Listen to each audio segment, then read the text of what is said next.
We're here today at Monolith Productions in Seattle, Washington to learn about my biggest fear, as all you Qore longtime viewers know, scary video games. And to tell me more about F.E.A.R 2 Project Origin is primary art lead Dave Matthews.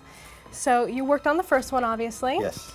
And what did you kind of take away from that experience? How have you changed the way you do things here for F.E.A.R 2?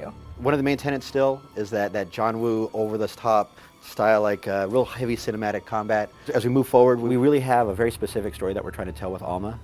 In the first game, it was all about Alma as a little girl, and now with F.E.A.R 2, we're getting into the idea of we're telling that story, continuing that story, and what that means for not only the city of Fairport, what's it kind of mean for the world, what's it mean for Alma now that she's out and her powers are a little more advanced.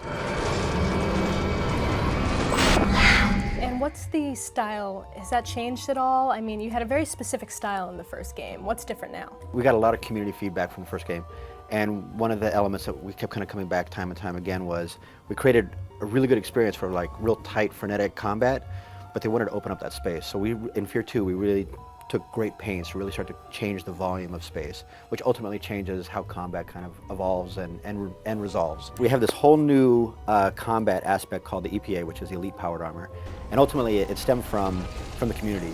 In the first game, when we shipped, we had a lot of feedback saying everybody wanted to have the skin of this mech. Ultimately, when we started kind of putting it together, we realized it wasn't quite what the F.E.A.R-esque aspect was, so we kind of had to push it further, and ultimately we came up with this Big Brother version. And what's great about it is it completely changes the dynamic of combat.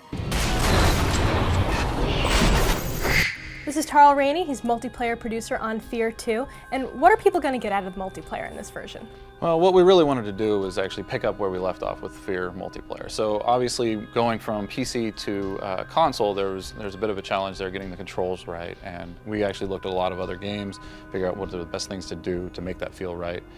We also went through a lot of the forum posts and even server logs to see what people were playing, what they liked, what they didn't like, and we looked at that and we kind of concentrated on the things that people really liked and put all of our efforts into making sure that those same modes and those weapons, et cetera, we polished those up and made those even better for the next round. It's a fairly fast-paced, extremely hectic, just a cacophony of explosions and effects.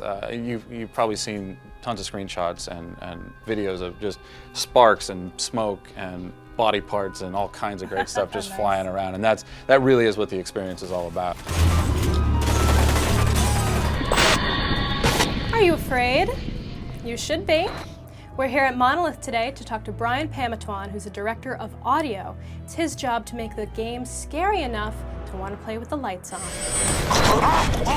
There's obviously a science behind making something sound scary. How do you make something sound super scary?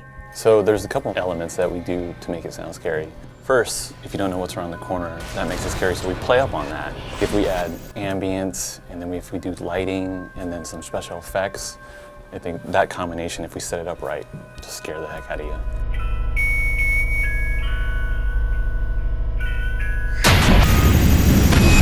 Obviously, it seems like sounds that most players experience that if they don't know what it is, it's like, what is that? And that just seems just as creepy. So we would take something, say like a shovel, and scrape it along the cement, and then reverse it, put some reverb, add maybe a little whispering. That together is like, boom.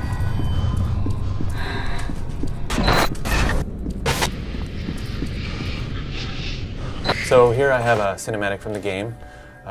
We pretty much get it and then we put the music to it, sound effects, ambience, and everything. So right now, let me play it for you.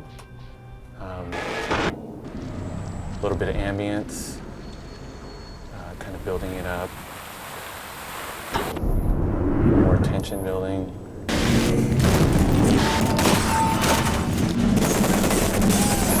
And it's all about pacing. You gotta pace it right, just enough to kind of make everything stand out.